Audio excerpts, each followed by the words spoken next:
After hearing my groupmates' speeches on what kind of food, beverages, and sights you can see in the province of Abra, are you convinced that going to Abra is fun? Is there something holding you back? There may be many places you would want to visit, but it might not have crossed your mind that Abra is a good place to choose.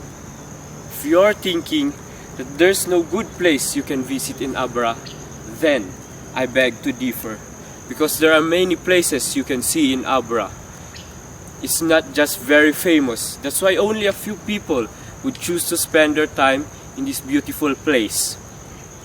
That's why we need to know what this place offers, so that we will be able to know that this is a place not only for the locals, but also for visitors who are in search for a leisure adventure. There are many activities that will surely make you take a trip to Abra. The beautiful sceneries and the clear waters would be probably enough to convince you to take a trip to Abra. So now, let me tell you what this place renders, so you can start imagining yourself in this beautiful place and for the doubt to be removed. One thing you can experience in Abra is the hot temperature. The temperature may be a little bit colder when you compare it to Ilocos or other places in the lowlands, but it's still a temperature worth checking. One reason why you should check it out is because if you visit a place where the temperature is hot, then that makes you a hot person looking for a place to fit in. Now, isn't that a good reason why you should check it out and why you should visit Abra?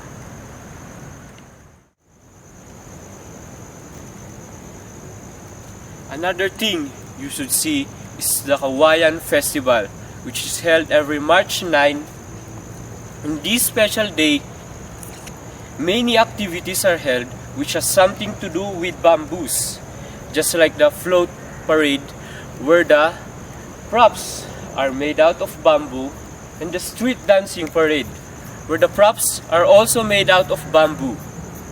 And this is what makes this festival interesting, because in street dancing parade, how can you make a prop out of a bamboo? And in the float, it would be hard to make the float using bamboos. That's why you need to visit Abra, so that you will be able to know how they do it or how they don't. If you're an adventurous person, then you should try the raft racing.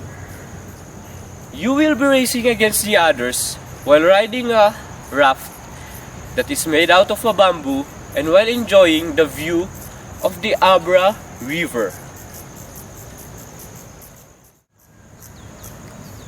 Another thing you should see in Abra is the artifacts. The artifacts show how rich their culture is. It also shows that their artifacts aren't just a part of their culture, but also a part of their lives. Just like the sculptures they make, it doesn't show only the talents that they have, but it also shows how smart they are, that they can incorporate their culture in every product their talents make. These are not just the things you can find in Abra. There are many more adventures you can find in Abra. Now, find that adventure and appreciate it, not because someone says it's fun, but because you can see the beauty and magnificence of what you found. Abra may not be famous when it comes to tourist spots, but it doesn't mean that it's not a good place to go to. But it only means that there are many places yet to be explored, many worlds to be conquered, many realms to be discovered. Abra's unseen beauty only asserts that we should explore places in our own backyard before exploring places outside of our borders. Just as every person has his or her own beauty, it also applies that in every place lies beauty. Now that you know the things you can find in Abra, you are now ready to take the trip to Abra.